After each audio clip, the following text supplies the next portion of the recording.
Hi, I'm Jeff Thompson of Motorcycle Riding Concept, and today we're going to show you how to ride a motorcycle. First, we're going to show you how to start it. This is Mark Payton. He'll be doing the demonstration for us.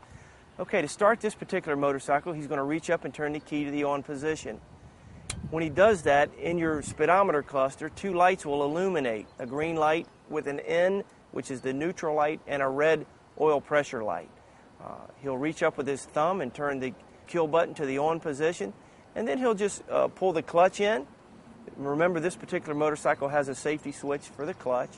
And now he'll just push the yellow button with his thumb to start the motorcycle. Remember, it's important for you to know where all of your buttons and switches are on the motorcycle so you can keep your chin up and look farther down the range.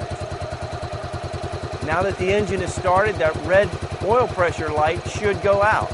If it does, then you can release your clutch and just relax your hand a little bit. Remember, it's important when you go to pull the clutch in shifting, it's important for you to know that when you pull the clutch in and release the clutch, it should be a smooth application. Remember, no abrupt movements in because you'll get abrupt movements back out. Now that we've learned how to start the motorcycle, we're going to move on to shifting it. On a motorcycle, the shifter is on, like I said, on the left side.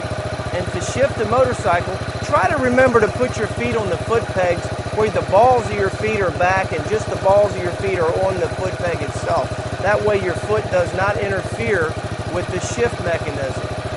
As you're riding down the road, that would be important. So for him to put it in first gear, let me qualify first by saying this motorcycle is on a jig to keep the rear wheel off the ground so we can show you how to shift it without moving the motorcycle.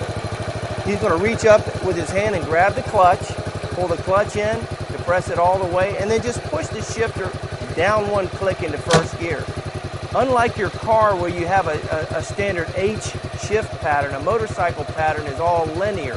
So think of your hand as the shift pattern.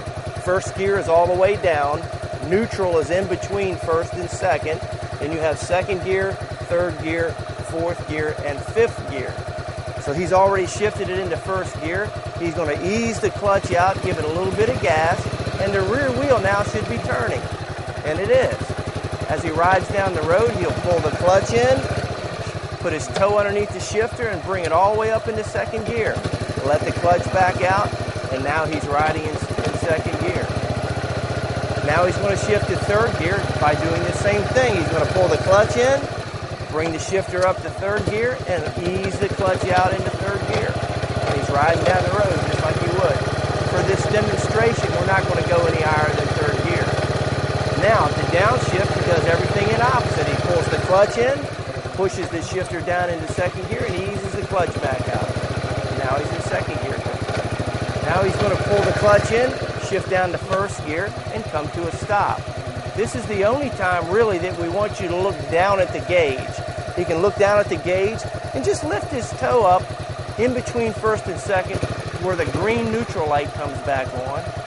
If that's the case, then he can reach up with his thumb and turn the engine off. And that's how you shift a motorcycle. Remember, when you're shifting the motorcycle and operating the instruments and the clutch, we want you to raise your gauge, which means raise your chin up and look farther down the road. We don't want you to get encumbered by looking down at your levers and your instruments when you're trying to shift. That's a dangerous situation. Okay, now that we've learned how to shift the motorcycle, we're going to move on to learning how to find your friction zone.